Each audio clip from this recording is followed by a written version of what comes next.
বন্ধুরা, হোয়াটসঅ্যাপ হচ্ছে বর্তমান সময়ে এমন একটি কমিউনিকেশনের মাধ্যম যেটির মাধ্যমে কিন্তু আমরা প্রায় অনেক কাজ করে থাকি। ভিডিও কলিং থেকে শুরু করে মেসেজিং থেকে শুরু করে অনেক কাজ কিন্তু হোয়াটসঅ্যাপের মাধ্যমে করে থাকি। কিন্তু বন্ধুরা, হঠাৎ করে যদি হোয়াটসঅ্যাপে এমন একটি সিস্টেম চলে আসে যে আমরা হোয়াটসঅ্যাপটিকে চালাতে পারছি না বা কোন অপশনে ক্লিক করব আমরা বুঝে উঠতে পারছি না, এমন একটি মেসেজ আমাদের হোয়াটসঅ্যাপে কিন্তু শো হয়। তো সেই মুহূর্তে আমরা কি করব, আমি মোবাইল স্ক্রিনে দেখে দিচ্ছি। 1 সেকেন্ডের মধ্যে এই সমস্যার সমাধান থেকে আপনারা বেরিয়ে আসতে পারবেন এবং আপনাদের হোয়াটসঅ্যাপকে ঠিক আগের অবস্থায় আপনারা ফিরিয়ে নিয়ে আসতে পারবেন।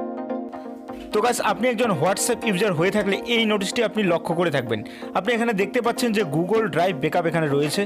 আপনাকে এখানে সিলেক্ট এ backup frequency daily, weekly, monthly, never, এই 4টি অপশন এখানে রয়েছে।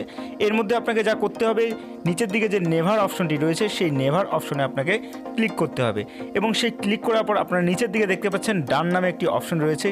তো গাইস, নিচের দিকে গ্রিন কালারের ডান অপশনটিতে ক্লিক করার সঙ্গে সঙ্গে কিন্তু আপনারা ঠিক আগের অবস্থায় আপনাদের হোয়াটসঅ্যাপে ফিরে যেতে পারবেন এবং হোয়াটসঅ্যাপকে আবার ঠিক আগের অবস্থায় চালাতে পারবেন। তো বন্ধুরা, এই ছিল আজকের শর্ট ভিডিও। ভিডিওটি যদি ভালো লেগে থাকে ভিডিওটিতে অবশ্যই একটি লাইক দিয়ে দেবেন। সেই সঙ্গে চ্যানেলে নতুন হয়ে থাকলে চ্যানেলটিকে অবশ্যই সাবস্ক্রাইব করবেন এবং বন্ধুদের সাথে শেয়ার করতে ভুলবেন না।